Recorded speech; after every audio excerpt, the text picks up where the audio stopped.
bodies off the walls. Needle games. Took me a moment to process that. Are you in a hospital, Jamey? They call it that. Canyon Oaks.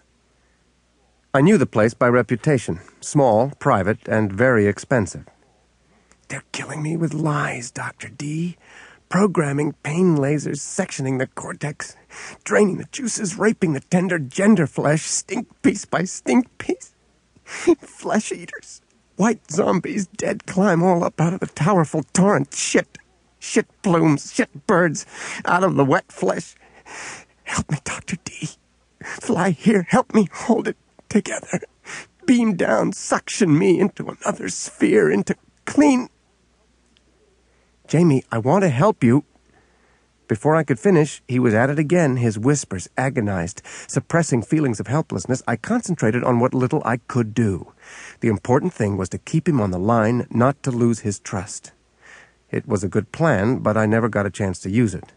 The whispering rose in pitch, then a plaintive bleat and a scream amputated by a dull click as the line went dead. I called Canyon Oaks Hospital immediately. The night operator connected me to a Mrs. Van, the night shift nursing supervisor. "And you say he called you, doctor? That's highly unlikely," she said. "Mr. Cadmus is on a locked... He has no phone access." "It was him, Mrs. Van, and he was in real distress. Have you checked his room recently?" "No, I'm on the opposite wing of the hospital. I suppose I could call over there." "I think you should," I said. "Who's his attending doctor?" "Our director, Dr. Mainwaring, but," she added protectively, "he's not available at this hour." Muffled noises came on in the background. She put me on hold for a long time, then, sounding stressed, told me she had to go. I switched off the lights and went back to the bedroom. Robin propped herself on her elbows. "Alex, what was that all about?"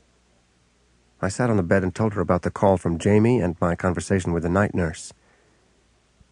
"I don't hear from a kid in 5 years, and out of the blue, he calls, talking gibberish. He had problems in those days, but he wasn't crazy. His mind was a work of art. Tonight he was a mess, paranoid, hearing voices, talking nonsense." What I'd heard over the phone had been psychosis or some kind of bum trip. Jamey was a young man by now, 17 or 18, and statistically ripe both for the onset of schizophrenia and for drug abuse. Quietly, I got dressed. Finally, Robin spoke. "Alex, you're going to that hospital, aren't you? Be careful." I kissed her and said, "Go back to sleep." But she was wide awake as I crossed the threshold. Canyon Oaks Psychiatric was a Bauhaus fantasy. Cubes of white concrete assembled in clusters, lots of plate glass and steel. The entrance was locked. "Yes, sir?" said a security guard, hitching up his trousers. "I'm Dr. Delaware, a patient of mine, Jamey Cadmus, called in crisis, and I want to see how he was."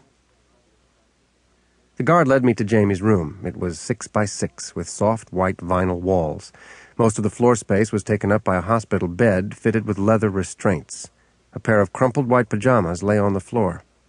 3 people in starched white crowded the room. An obese blonde woman in her 40s sat on the bed. Her face was tear-streaked, and she looked frightened. By her side stood a big black man wearing a tunic buttoned to the neck.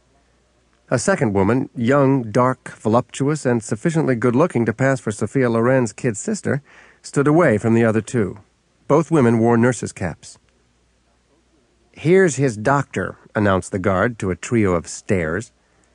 The good-looking woman's eyes narrowed with anger. "What's the meaning of this, Edwards?" she demanded in a voice I recognized. "Who is this man?" I smiled. "I'm Dr. Delaware, Mrs. Van. We spoke on the phone." "Return to your post, Edwards," she snapped at the guard. Mrs. Van batted her long eyelashes in my direction and held out a finely boned hand. "Hello, Dr. Delaware. Your former patient is no longer with us. Mr. Cadmus escaped about an hour ago, after assaulting poor Miss Surtees here." The fat blonde looked up. Her hair was a stiff platinum meringue.